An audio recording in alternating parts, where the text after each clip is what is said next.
Hello, everyone. My name is Mr. Rage, and today we are going to be talking about one of the most underrated survival horror games ever. And honestly, it's actually pretty sad how underrated this game actually is. Like, it's sad that this game was underrated in the first place because this game is so good. Like, if you're an OG fan of survival horror like myself, then you're gonna love this game. And as someone who absolutely adores the survival horror genre, The Evil Within is actually one of my favorite survival horror games of all time, and not just because this was actually my first survival horror game of all time. Yes, this was my first survival horror game. I played this before Dead Space and Resident Evil. I remember picking it up at Walmart when I was around 8 years old, picked it up for the Xbox 360, came home, played it, and I remember the first time I ever booted this game up. I never even finished it actually because I was not very good at games back then. So I have a lot of good memories with this game, and I recently completed it actually. So tonight actually I completed it. So I'm very proud of that. I can't wait to play this again on Nightmare mode because me being the hardcore horror fan I am, I'm definitely playing this on Nightmare mode. But this game is amazing. The Evil Within is one of the best survival horror games of all time. And that's why I think it's sad that this game was so underrated. Like, so many people hated on this game, and I honestly just can't see why. This game has everything a survival horror game should have. It does everything a survival horror game should do, and this game does it better than better. It does it perfectly. Now, I know I'm sucking this game's dick pretty hard, but you gotta understand something. I love it when a survival horror game actually makes the player suffer. I love it when a survival horror game actually makes the player feel like they aren't going to survive something, but then the player actually does survive. I love the thrill of it. I love the intensity of it. This game does all of those things so well. So without further ado, let's get straight into the gameplay.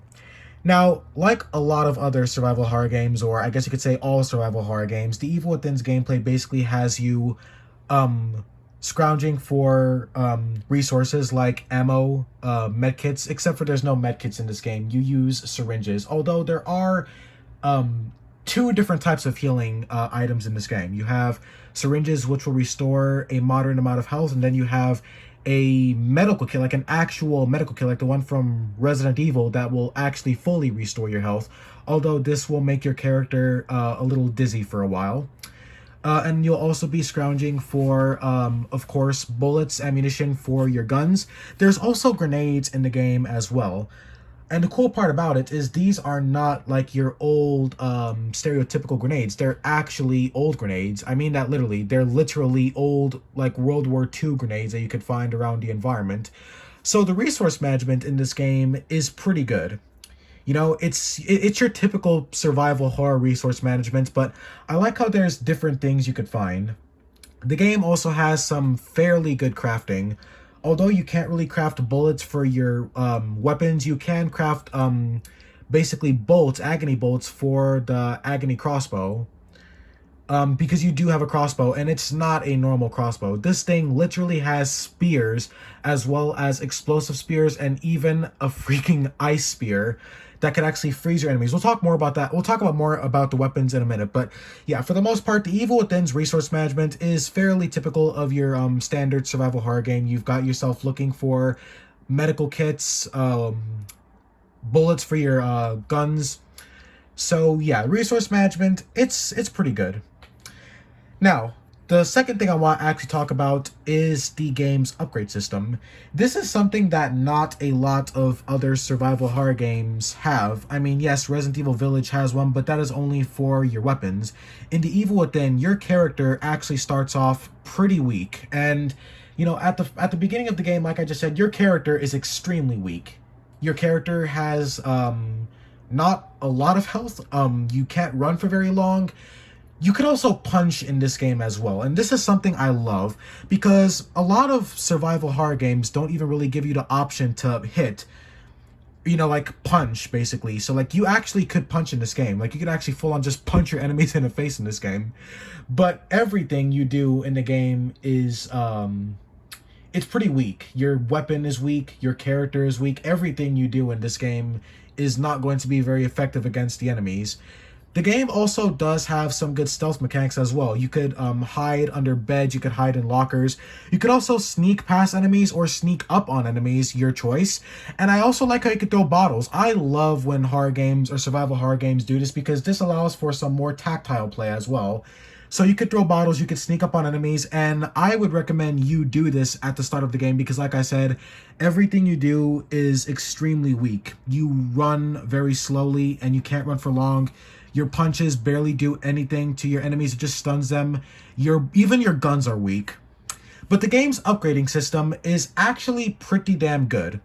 Basically, the more you upgrade your stats, the more powerful your character will become. You could upgrade things like health, your stamina. You could upgrade how much bullets you can carry and how much bullets you could carry in your weapons. You can also upgrade your weapons' strengths as well. You basically have a power meter that you could upgrade for your weapons, and you also have one that's for a critical strike, which is for headshots. Now, this is something I actually recommend you guys upgrade first. So basically, your weapon has two different upgrades that are basically for its power. One is literally just for the stomping power of your weapon, critical strikes. And then there's one that actually increases the chances of getting a headshot when you actually, shoot an enemy in the head. I would recommend upgrading that first because obviously getting a headshot is both satisfying and it's also the best way to actually kill enemies in this game. And this also will allow you to not have to worry about the other upgrade stat for your weapon, which is, of course, its stomping power. It's better to upgrade your weapon's headshot critical strike thing than the power thing because obviously aiming for the head, it actually makes aiming for the head worth it. It makes you want to go for a headshot. Once you upgrade your character, the combat becomes really, really fun because, like I said, when your character is weak, the combat is it's what you could expect. It's sluggish, your character is slow, your guns are not very powerful, but stick with it. All right, stick with it. I know what some of you are thinking. It's a lot like Dying Light, honestly. Like the upgrade system in this game reminds me a lot of Dying Light and Dead Island because also in those games, even in those games, the combat does not start off very well because your character is weak. But the more you upgrade your character, the more fun the combat becomes. So once you upgrade your gun to the point where it can pretty much one-shot enemies, the combat becomes really, really fun. That's what we're going to talk about next. The combat in this game is very, very intense. It's intense. It's heart-pounding. This is actually one of the things that people were complaining about, saying that The Evil Within has too much action. It's not like the game is giving you like a bunch of weapons and a bunch of ammo to just kill everything in sight like you're in a Call of Duty game. No, the combat is still pretty intense and it's still fun as well. The enemies in this game are also pretty damn tough. At first, they may look like your typical Resident Evil bad guys, but no, they are a lot more than that. I like to call them zombies on crack because that's pretty much what they are. But yeah, the enemies in this game are really, really good. They're very, very ruthless. They do not give any fucks about you. They will ambush you. They will overwhelm you. They will all gang up on you and they will all start beating on you all at once and it will kill you instantly. So the enemies in this game are not to be taken lightly. They are not to be underestimated because if you do, they will kill you pretty quickly. But back to the upgrade system. The upgrade system in this game is very, very good in my opinion. You basically have three different stats. You have your character's abilities, you have weapons, and you have stock. You can basically upgrade your stock. This includes the amount of syringes you can carry, the amount of grenades you can carry, the amount of matches. Matches in this game are also very, very useful.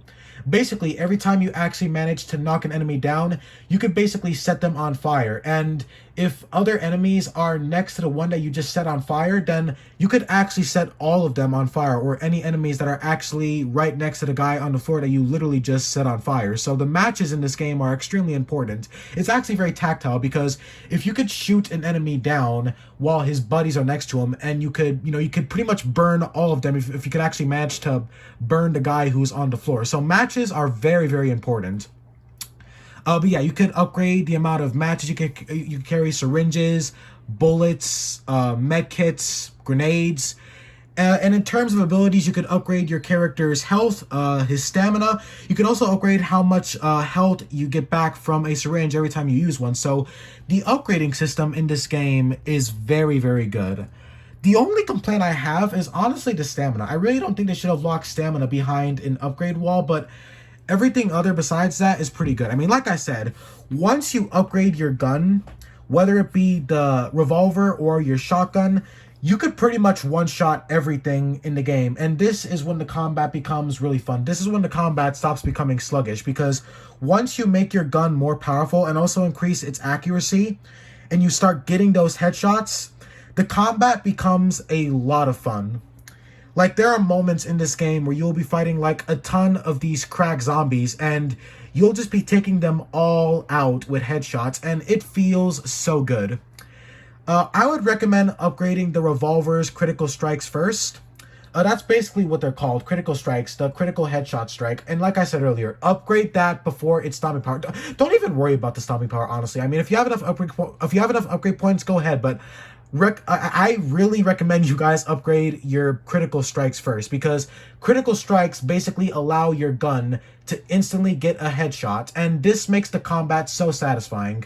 Also, if you're wondering how you actually upgrade in this game, every time you kill an enemy, they basically drop this little green goop called green gel, and this is basically what allows you to upgrade your character.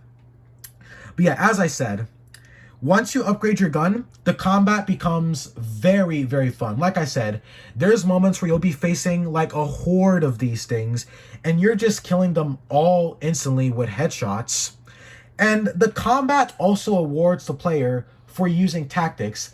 Tactical play in the combat makes the game a whole lot more fun. The Agony crossbow in this game is so awesome. It's arguably the best weapon in the game. Like, out of the 3 weapons you get, your crossbow is honestly, in my opinion, the best gun you have out of the revolver and the shotgun. Another thing I like about this game's combat is each weapon is good for something. The revolver is good for getting headshots. The shotgun is good for crowd control, because the shotgun is obviously a very powerful weapon that mostly knocks down enemies all at once. Like you could shoot like 3 enemies with a shotgun, it'll knock down all 3 of them.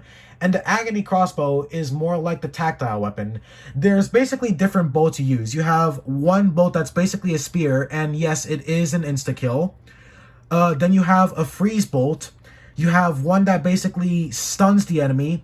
You have one that slows them down, and then you have one that pretty much explodes. The Agony crossbow is the weapon you use for more tactile play. One of my favorite tactics is basically setting up the little explosion bolts, because you could shoot them on the ground, and every time an enemy steps next to them, it will pretty much explode and will take a whole lot of damage out of the enemy. And then you have the other bolts that could either slow down your enemies or freeze them, and then you have the spear. So the Agony crossbow in this game is, like, out of the 3 weapons, that's honestly the best weapon you have. But the combat is great in this game. Like, the combat in The Evil Within, it's honestly better than Resident Evil, in my opinion, because although the combat is fun, it's still intense, because like I said earlier, the enemies you face in this game, you cannot underestimate them. The enemies in this game are fast, aggressive, and they are holy crap ruthless.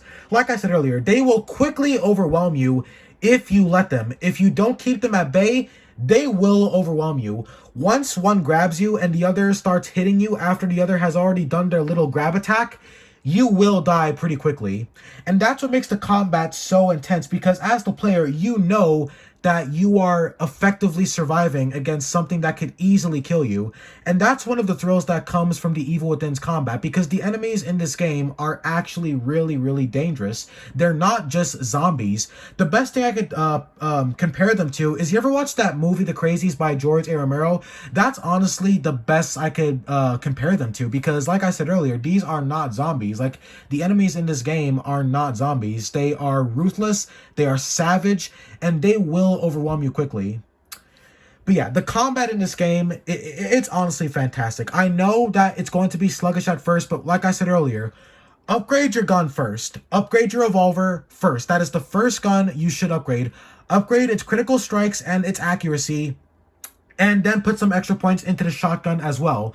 because although the shotgun is a weapon that's good for crowd control, it's still good to have a second weapon that can instantly get a headshot. Like I said, upgrade your weapon's critical strikes. If you upgrade your weapon's critical strikes, then pretty much every time you go for a headshot, it's going to instantly kill your enemy. And like I said, this makes the combat so satisfying because every time you actually shoot an enemy in the face, their head literally explodes. And I'm not exaggerating. Their head literally explodes. The gore in this game is also pretty awesome as well. If a headshot doesn't make an enemy's head completely explode, you literally see half of their face missing because you literally blew it off.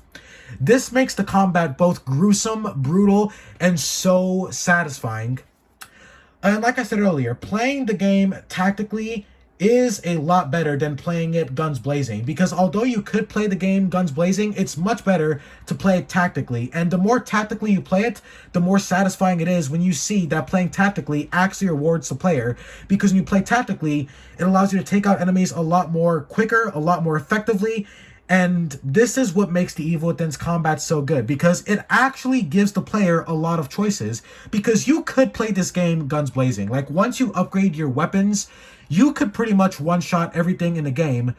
But this also does make you vulnerable to enemies who could catch you off guard. Because like I said, the enemies in this game will quickly overwhelm you. They'll even sneak up on you. Like, you could be focusing on one group of bad guys, and there could be like one that was right behind you and does their little grab attack. And the grab attack actually takes a lot of damage out of the player. So the enemies could still overwhelm you. So it's better to actually play this game tactically.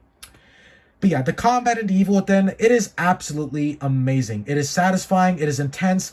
You can also upgrade how hard you could hit as well.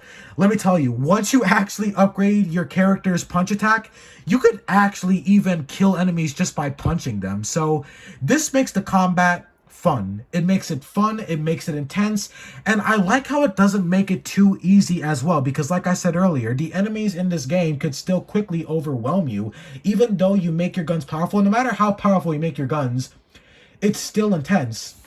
And there are moments in this game where you will run out of ammo and you will be screwed. Like, I found myself more than once running out of ammo and being faced with a bunch of enemies without having any ammo. This is where more tactical play comes in, because obviously you have the Agony Crossbolt.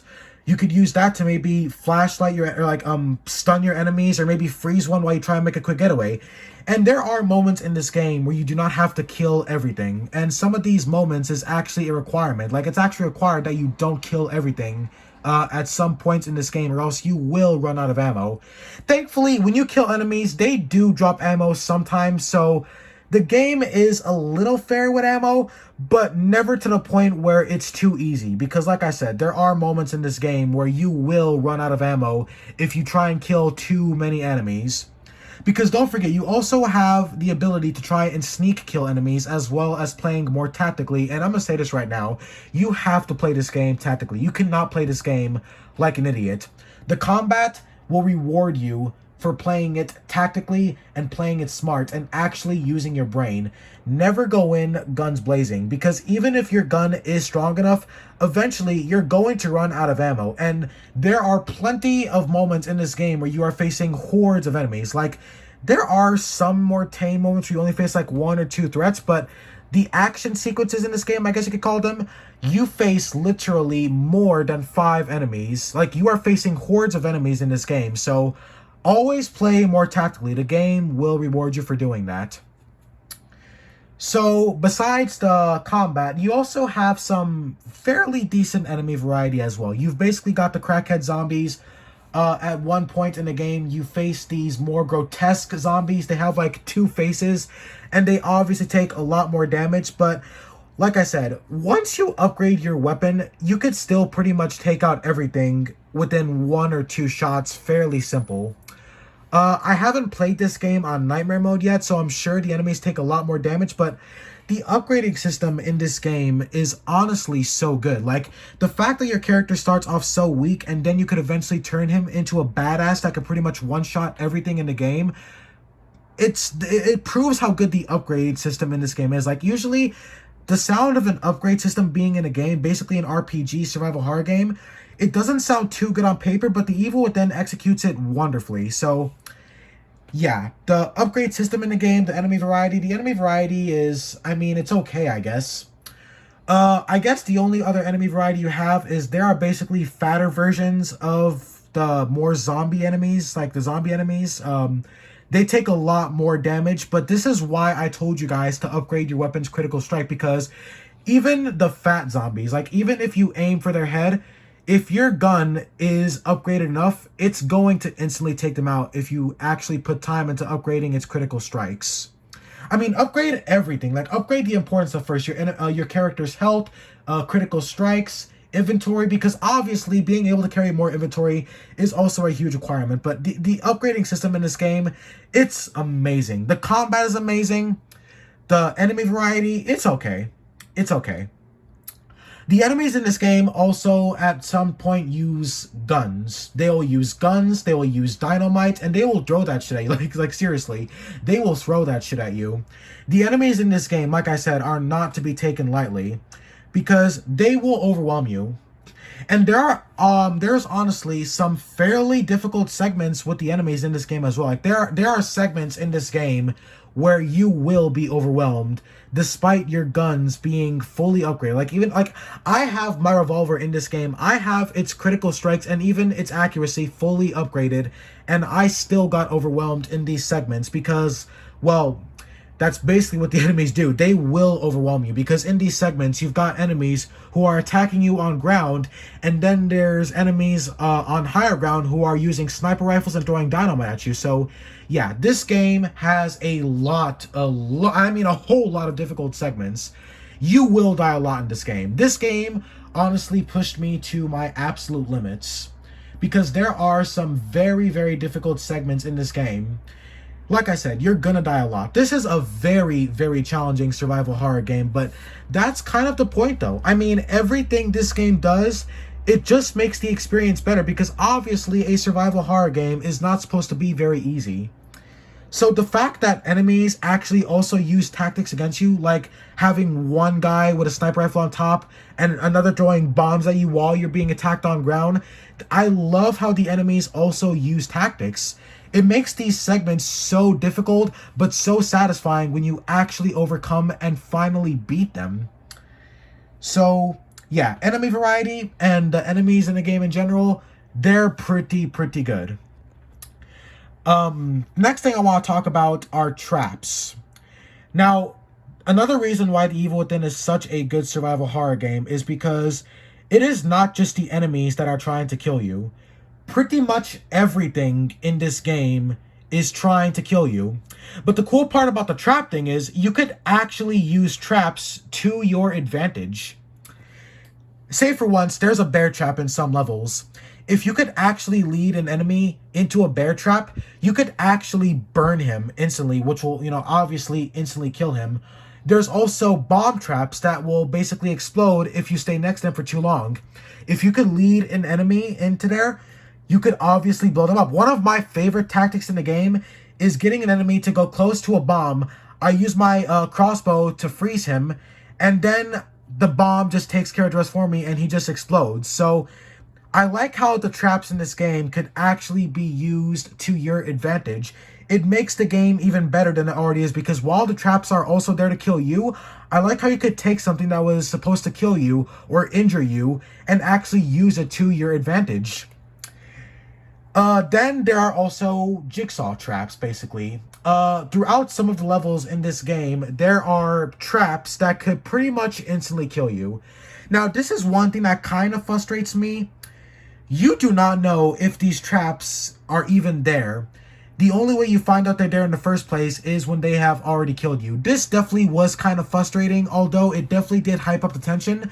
There is one specific level in this game where there is just a bunch of jigsaw traps everywhere, and I was just completely on edge, wondering what's gonna kill me next. Like, what trap am I gonna step in that just instantly kills me next?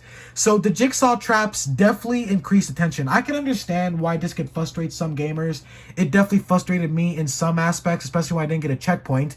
But this also increases the tension for me as well. So Besides the enemies and the traps, there is a lot of things that are trying to kill you in this game.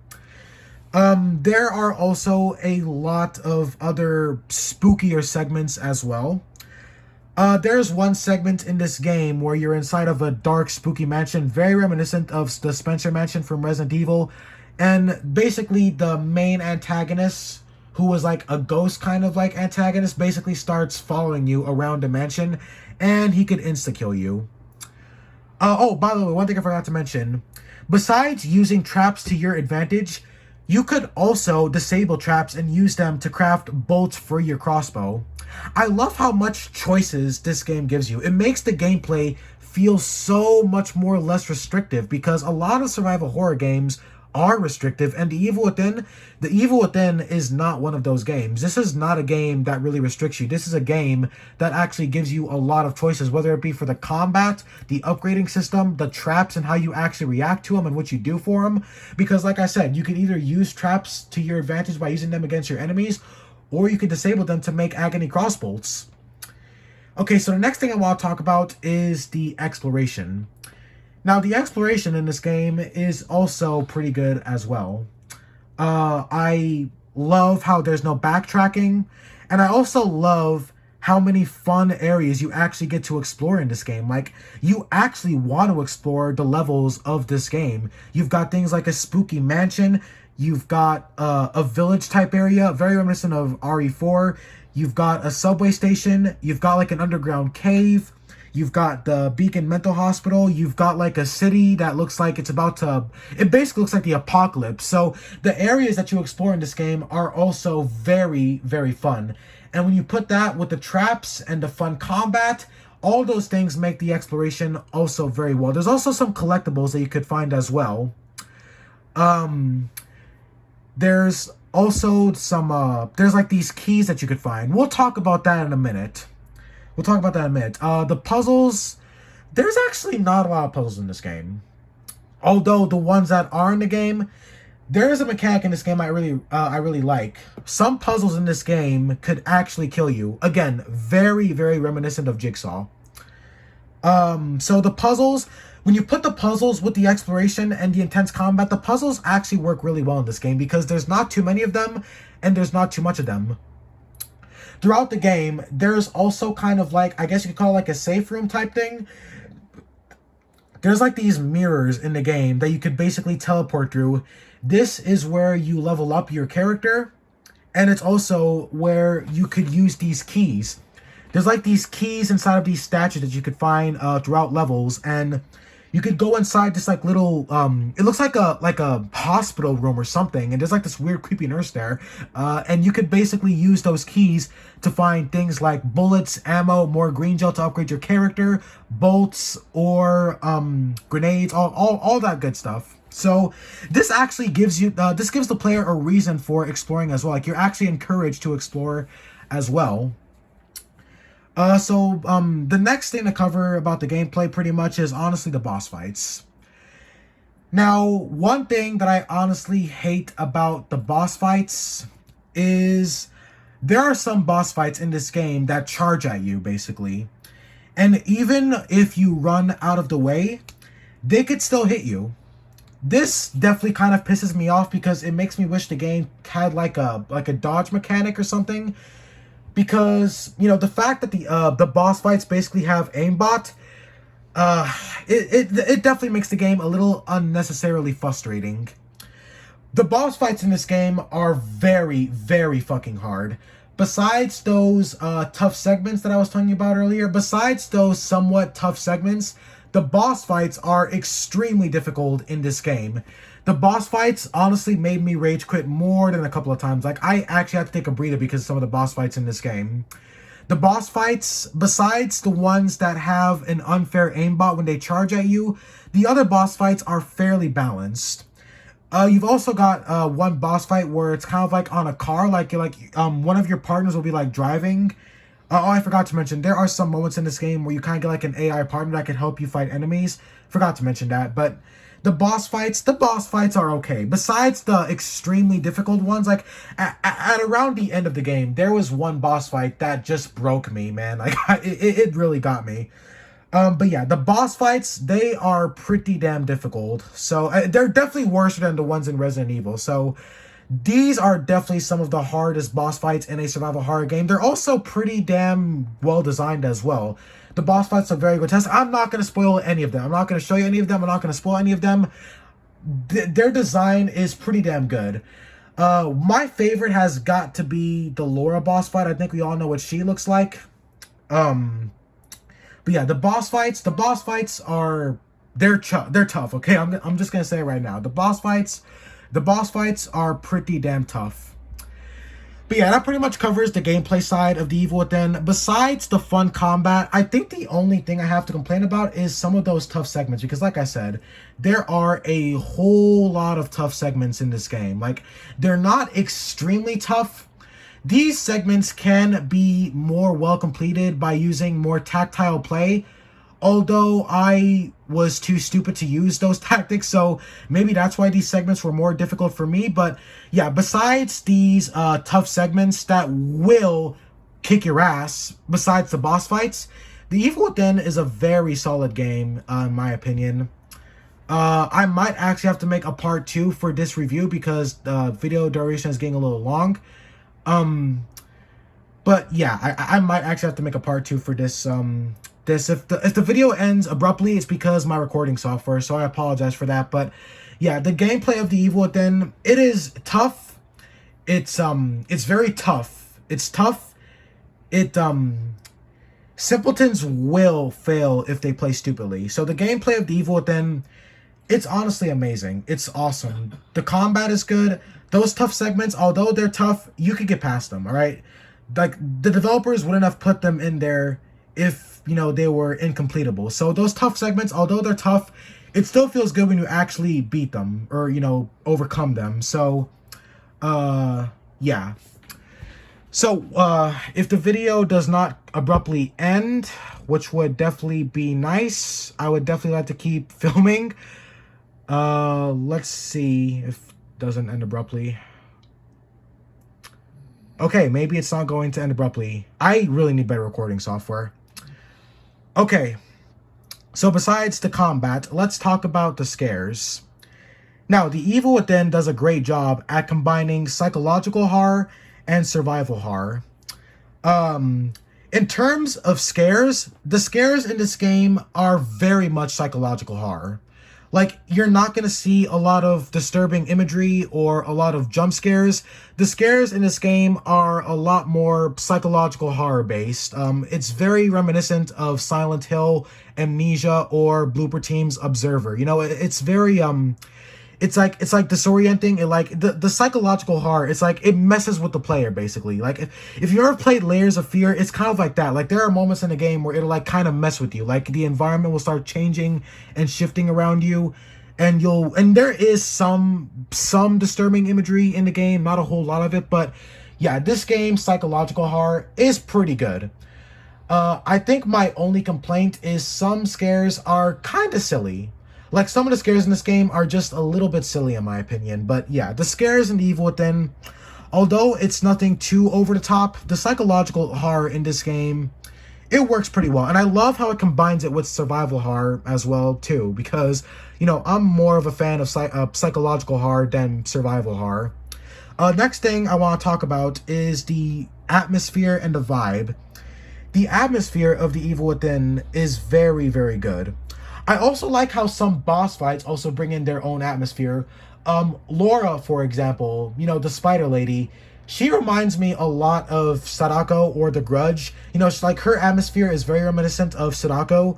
Then you have the Chainsaw Man, aka the Sadist. He is a lot like, he reminds me a lot of Leatherface, which brings in kind of like a Texas Chainsaw type atmosphere. Each segment and each level in this game brings in its own type of atmosphere. The mansion has like a Resident Evil atmosphere. The village feels like kind of like Resident Evil 4. The subway feels more dark and oppressive. But yeah, so far, guys, this game is pretty amazing. Like, if all of this has not convinced you yet, I honestly don't know it will. I guess let's get a little critical. Let's get a little critical. Okay, talking about some of those tough segments again. These tough segments, they do feel like, at least some of them, some of these tough segments of the game do feel a little unnecessarily challenging. Like there's one segment in particular where you're on it's kind of like a lift, like an elevator, and there are enemies that are shooting at you and throwing dynamite at you. And in this segment, I did not have a lot of ammo left. So this segment nearly completely put a stunt in my progress. So there are definitely some overly challenging segments. Again, although these segments are beatable, they are a little too hard at times, and this will definitely frustrate you. I mean, they definitely did get on my nerves. Like, there are definitely a whole lot of moments in this game where I did get very frustrated.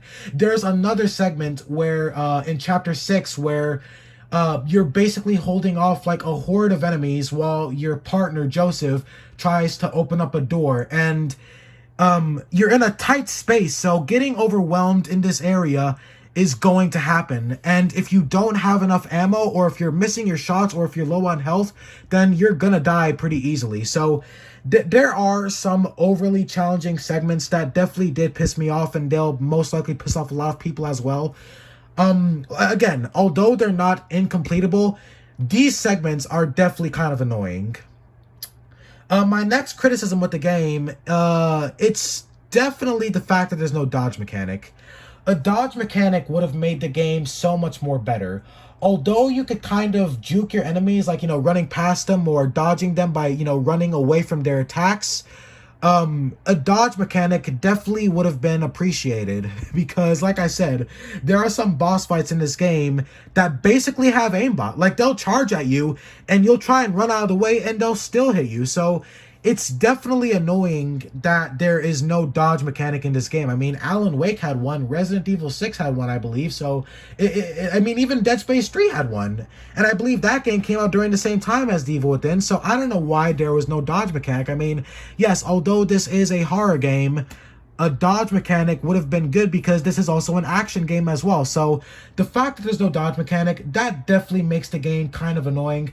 There's also moments in this game where your character is supposed to jump or vault over something, and he'll just sit there. Like, I'll be over there, like, pressing the A button, and my character is just sitting there like a retard. So that's also kind of annoying. My next complaint is honestly a little bit with the scare factor. Like I said, this is a psychological horror game. You're not going to have moments like this, like disturbing horror imagery or stuff like that. There are moments of tension, but the psychological horror kind of falls flat at some points, because like I said, the psychological horror in this game is a little silly. I mean, it's tension filled with the combat, but the downtime moments, like the down moments where you're just exploring, or when you're like in one of its psychological horror moments, the horror aspect of the game does fall a little bit short, in my personal opinion. Just a little bit, honestly. But that about does it for my criticisms. The Evil Within is an awesome game. Despite those overly frustrating, challenging segments, the combat is amazing. I love the tactile combat. I love that this game gives you a lot of choices. I absolutely love the upgrade system. The combat is definitely my favorite part about this game, because I love action horror games. Like, I actually don't like horror games that don't have combat. Like I also love how much this game combines. Like, this game does so good at combining different elements. You've got action combat horror, you've got really fun exploration and puzzle solving, you've got the jigsaw traps, you've got somewhat good psychological horror elements as well. Obviously, I do not spoil the story. The story is... it's serviceable. Characters are also decent as well. The characters are alright. I mean, you've got your main character, Sebastian. He's kind of a dick. You've got Joseph. He's kind of a dick. You've got Kidman. She's hot, but she's also kind of a bitch. And then you've got the main antagonist, Ruvik. And the villains of the game, the villains are alright. Ruvik, he's basically the main bad guy. And then you've got the Spider Lady. She was definitely my favorite. And then you've got Boxhead Man, basically. Very reminiscent of Pyramid Head. Who was obviously an actual ripoff of Pyramid Head, but Then you've got the the chainsaw guy. You've got the sadist. The game's design, like the artwork of this game, is also very very good. Like I love this game's art design as well. But yeah, guys, that about does it for my review of The Evil Within. I really hope you guys enjoyed this review. This is the first long review on my channel. I'm actually glad my new phone didn't cut out on me. Apple is better than Android because my old Android phone used to stop at 30 minutes. So this is awesome. I can actually make longer reviews now. So I really hope you guys enjoyed this very, very long review of The Evil Within. This game is fucking awesome. The combat is good. Those levels are good. This game is also long as fuck, too. You've got 15 long levels in this game, and each level brings in a new area to explore with new traps, new bosses, new segments. So everything in this game, it's great. Besides those tough segments, this game is really good. Like this game is really good. Like I don't want to sound like a casual either. So those tough segments, it's all right. You know, like if you're good at the game and if you play the game smartly, those tough segments don't even have to be tough. Like I think the only reason why they're tough for me is I think it's because I wasted all my ammo. Like I played this game like a moron because I wasted all my damn ammo. So I think that's why those tough segments were tough for me in the first place. Same goes for the boss fights. So yeah, this game is great. Before I go, I just want to quickly say, do not, I repeat, do not listen from reviews from Chaseface or Spear Hunter. There are two YouTubers that have given terrible takes on this game. One is called the Spear Hunter and one is called Chaseface. And unfortunately, like the Spear Hunter, she's one of those more mainstream horror channels, so the fact that her take on this game was so horrible, that's honestly disappointing. Like, she is one of the reasons why this game was so underrated, because you've got people like her who hate on it for such stupid reasons, and then you've got this other asshole called Chaseface, and he pretty much hated the game for the same reasons as the Spear Hunter. Like, these two are casuals. Like, yes, I'm telling you that this game has tough moments, but am I saying, this game has tough segments, so that makes it a bad game? It's too hard. It should be easier. No. I'm admitting that it has tough segments, but I'm also telling you that it was my fault. Like, and a game having tough segments is not a bad thing, okay? A challenging game is not a bad thing. A hard game is not a bad thing. Yes, this game is hard and it will kick your ass, but it also gives you the opportunity to actually overcome by using more tactical thinking. Like, the game clearly advises this. Because if you play stupidly, then you're going to die and you're going to fail. That's why these game segments are so tough to begin with, because this game wants you to think more smartly and more tactically, because it forces you to think more tactically in order to overcome those tough segments. So do not listen to Chaseface or Spear Hunter, okay? These two YouTubers are fucking idiots, both of them. They're both casuals. Never listen to a casual. Anyways, I really hope you guys enjoyed this review of The Evil Within. Let me know what you think about The Evil Within. And if you made it this far, I just want to say thank you so much. One other thing I forgot to mention real quick is this game's soundtrack. Soundtrack is awesome. The official soundtrack is available on YouTube. Definitely give it a listen. My favorite has got to be the Laura boss fight theme. Definitely very scary. Definitely very good. I will listen to that shit in my car or while going on my daily jog. So, because the music is scary as fuck. Like, that's actually one thing about this game that's good. The soundtrack and the composer, wonderful. Like, whoever composed this game's soundtrack, amazing. So, yeah, I hope you guys enjoyed this review of The Evil Within. Let me know what you guys think about this game. I give The Evil Within an 8 out of 10. I think the only reason why I couldn't give it a 10 is because of the dodge mechanic. But that's pretty much it, though. I mean, and also besides the game having some moments where it's not really scary. So that's pretty much it. But yeah, I hope you guys enjoyed this review. If you stuck by till the end, thank you for listening. And I will see you guys in the next video. Take care, y'all, and have a good one.